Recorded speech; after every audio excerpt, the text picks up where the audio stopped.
বলছি কি বউ, আমি গরিব, এটা কি আমার দোষ বলো? আমি তো কাজ করে খাই, কারোর কাছ থেকে সে খাই না। তাহলে কেন সবাই আমাদের এমন অপমান করে? এইসব নিয়ে চিন্তা করো না তো, তোমার শরীর খারাপ করবে। দেখবে একদিন আল্লাহ সব ঠিক করে দেবে, আমাদের সম্মান বাড়িয়ে দেবেন। এমন দিন কবে আসবে? সত্যি কি কখনো এমন দিন আসবে আমাদের জীবনে বউ? আল্লাহ চাইলে সবই তো সম্ভব। আচ্ছা, তুমি আজকে কাট কাটতে যাবে না? গিন্নি, কিছু ভালো লাগছে না। আল্লাহ কেন যে আমাদের গরিব বানালো? এইসব ভেবে যদি তুমি কাট কাটতে না যাও, তাহলে আমাদের মেয়েটা আজ খাবে কি? বাবা, ও বাবা, আজকে তুমি মাংস নিয়ে আসবে। কালকে মাকে বলবো মাংস রান্না করতে। আমার মাংস খেতে খুব ইচ্ছে করছে বাবা। তোর বাবা এত টাকা পাবে কোথায় যে মাংস কিনবে? চিন্তা করিস না মা, আমার কাছে কিছু টাকা আছে, সেটা দিয়ে আজকে আমি মাংস কিনে আনবো। তুই মন ভরে খাস। কি মজা, কি মজা! আজকে আমার বাবা মাংস কিনে আনবে। শুধু মাংস নয় রে মা, আজকে কাঠ বিক্রি করে যে টাকা পাবো সেই টাকা দিয়ে মাছও কিনে আনবো। বাবা, তাহলে আমি মাছ আর মাংসগুলো রিয়া কাকিদের ফ্রিজে রেখে আসবো। পাগল মেয়ে আমার। আচ্ছা ঠিক আছে, তুই রেখে আসিস। গিন্নি, আমি জঙ্গলে যাচ্ছি কাঠ কাটতে।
আরে মহেশ ভাই যে, আজ তো অনেক কাঠ নিয়ে এসেছো দেখছি। হ্যাঁ ভাই, আজ মেয়েটা মাছ আর মাংস খেতে চাইছে, তাই বেশি করেই কাঠ কেটে আনলাম। এখন এগুলো নিয়ে আমাকে টাকা দাও তো। হ্যাঁ হ্যাঁ, দিচ্ছি। এই নাও তোমার টাকা।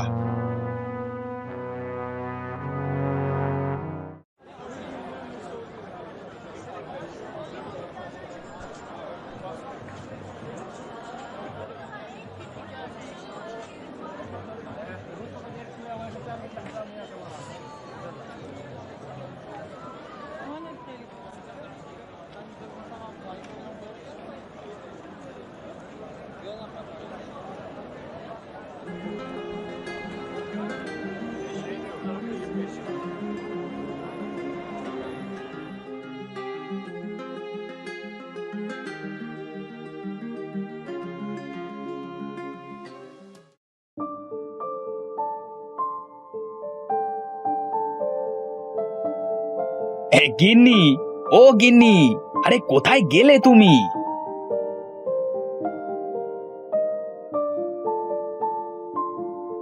এই দেখো কত বড় মুরগি এনেছি, সাথে মাছও আছে।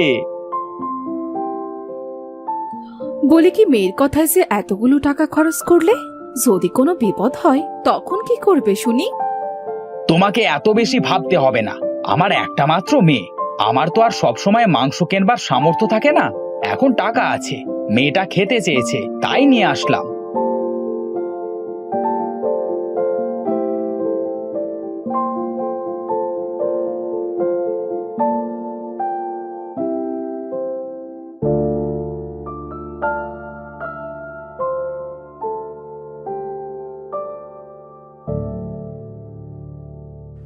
মা, ও মা, আমার কাছে দাও।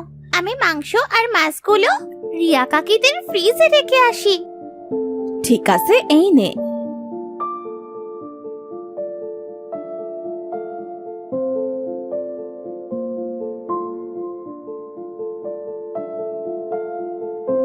রিয়া কাকি, ও রিয়া কাকি,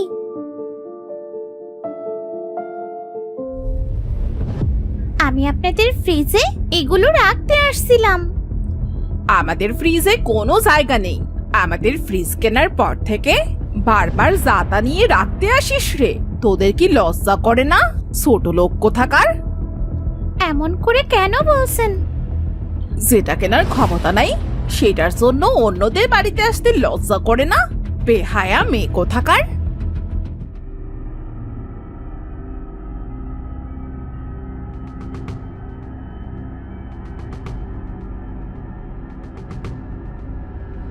কি রে মা, তুই এভাবে কাঁদছিস কেন? বাবা, রিয়া কাকিদের বাড়ি এগুলো রাখতে যাওয়ায় রিয়া কাকি আমাকে অনেক খারাপ কথা বলেছে। কি বলেছে মা, আমাকে বল। কাঁদিস না মা, আমরা গরিব, তার জন্য আমাদের এমন কথা শুনতে হয়। বাবা, ও বাবা, আমাদের একটা ফ্রিজ কেনো না। কোথায় পাবো রে মা আমি ফ্রিজ কেনবার টাকা? আমার কপালটাই খারাপ, আমি তোর কোনো ইচ্ছাই পূরণ করতে পারি না। কি হলো, তোমাদের দুজনের মন খারাপ কেন? মাংস আর মাছ ফ্রিজে নেয়নি তাই? আমি তো জানি নিবে না। আমাদের মতো মানুষদের কিছু ওদের মতো বড়লোক মানুষেরা নেয়।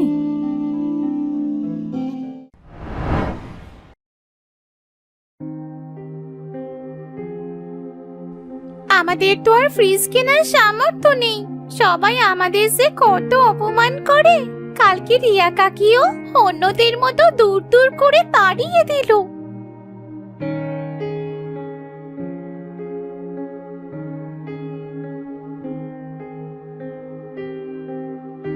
একটা বুদ্ধি পেয়েছি, আমি এই কাঁথা দিয়েই ফ্রিজ তৈরি করব। ফ্রিজে আমরা খাবার রাখবো।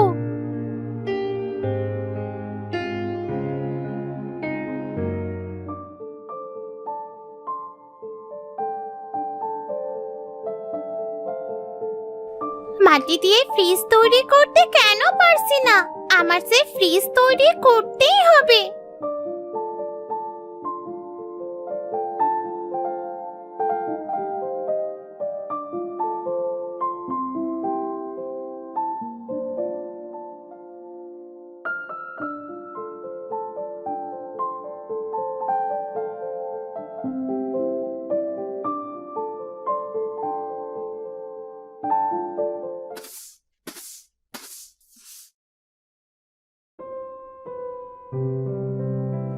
মা, এই দেখো, আমি কত বড় একটা ফ্রিজ তৈরি করেছি এই মাটি দিয়ে।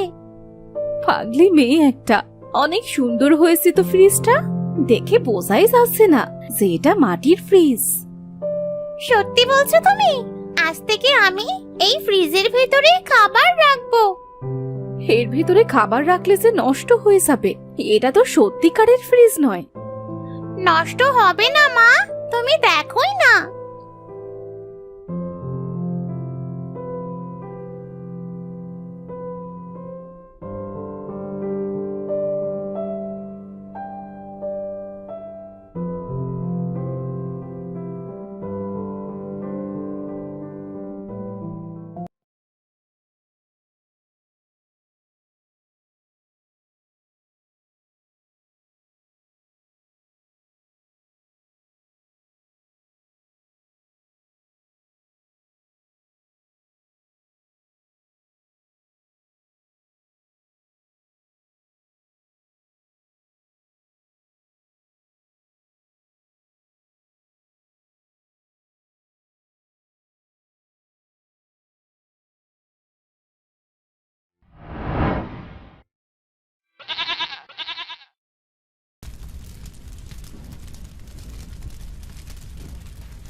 মা, ও মা, এই দেখো, তুমি না বলেছিলে ফ্রিজের ভেতর খাবার রাখলে সেটা নষ্ট হয়ে যাবে? হ্যাঁ, সেটাই তো বলেছিলাম, কিন্তু কেন, কি হয়েছে? দেখো মা, সবার ফ্রিজের মতো আমাদের ফ্রিজেও বরফ জমেছে। খাবারগুলো ঠান্ডা হয়ে গেছে মা। বলছিস কি তুই এসব? কই দেখি দেখি। সত্যি তো, ফ্রিজে তো বরফ জমেছে, মনে হচ্ছে সত্যি সত্যি ফ্রিজ। এই আলিয়া, মা আমার, ফ্রিজ তৈরির জন্য মাটি তুই কোথায় পেলি? নদী থেকে এনেছি মা। সেখানে আমাকে নিয়ে চল তো।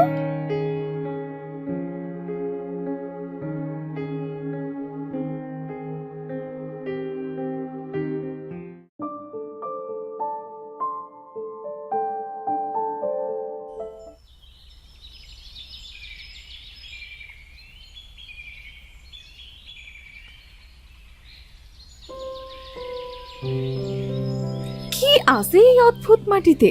সেখান থেকে ফ্রিজ তৈরি করে নিয়ে গিয়েছে, সেটাই অরিজিনাল ফ্রিজ হয়ে গেছে। কে আপনি? আপনি কি জলপরি? তুমি ঠিক ধরেছ, আমি জলপরি। আমি অদৃশ্য হয়ে থাকি। এখানে তো পানি নেই, আপনি কিভাবে থাকেন? এই শুকিয়ে যাওয়া নদীর শেষ মাথায় অল্প কিছু পানি আছে, সেখানেই থাকি আমি। মাটির ফ্রিজ কিভাবে অরিজিনাল ফ্রিজ হয়েছে সেটাই ভাবছো নাকি তুমি? হ্যাঁ, আসলে মাটির ফ্রিজে কিছু রাখলে সেটা নষ্ট হচ্ছে না, সেটা কিভাবে সম্ভব তাই দেখতে এসেছি।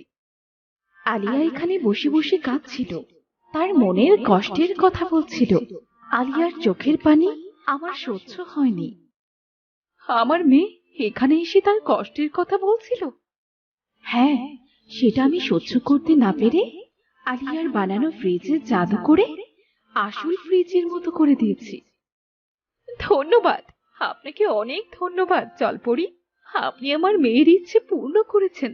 আমাদের ফ্রিজ কেনার সামর্থ্য নেই। আমি জানি তোমাদের সংসারে অনেক কষ্ট। তোমরা এক কাজ করতে পারো, এখানকার মাটি দিয়ে ফ্রিজ তৈরি করে ব্যবসা শুরু করতে পারো। এই ফ্রিজগুলো কি আমাদের ফ্রিজের মতো হবে? অবশ্যই হবে। এখানে আমার জাদু শক্তি আছে। এখন আমি এলাম।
হোগো, আমাদের ফ্রিজ কি কেউ কিনবে? কেন কিনবে না? মাটির ফ্রিজ তো অন্য সব ফ্রিজের মতোই। অন্য ফ্রিজ নষ্ট হলেও এই মাটির ফ্রিজ কখনোই নষ্ট হবে না। ভাই, এখানে মাটির ফ্রিজ নিয়ে বসে আছো কেন? হ্যাঁ, এই মাটির ফ্রিজ আমরা বিক্রি করব। এই মানুষ মাটির ফ্রিজ কিনে কি করবে শুনি? এটা অন্য সব ফ্রিজের থেকে অনেক ভালো। অন্য ফ্রিজ নষ্ট হলেও এই মাটির ফ্রিজ কখনো নষ্ট হবে না, দামও অল্প। কি বলছো? মাটির ফ্রিজে কিছু রাখলে নষ্ট হবে না? না। কই? এই তাহলে আমাকে একটা দাও তো।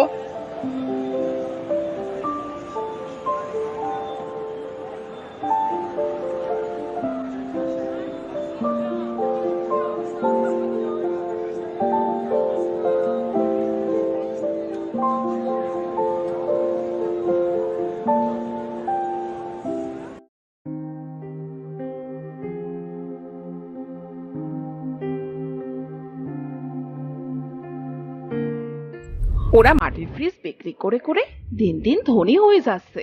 দেশ বিদেশ থেকে লোক এসে ওদের কাছ থেকে ফ্রিজ কিনে নিয়ে যাচ্ছে। কত নাম ডাক ওদের। আমিও এবার মাটির ফ্রিজ তৈরি করে বিক্রি করব।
এইটা আমার কি হলো?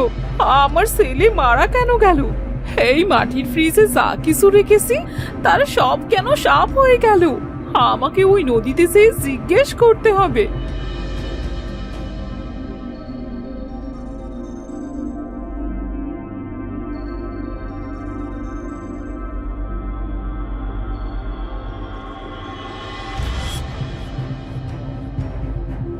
নদীর মাটিতে কি এমন আছে যে আমি ফ্রিজ তৈরি করে তাতে খাবার রাখতেই সেটা সাপ হয়ে গেল?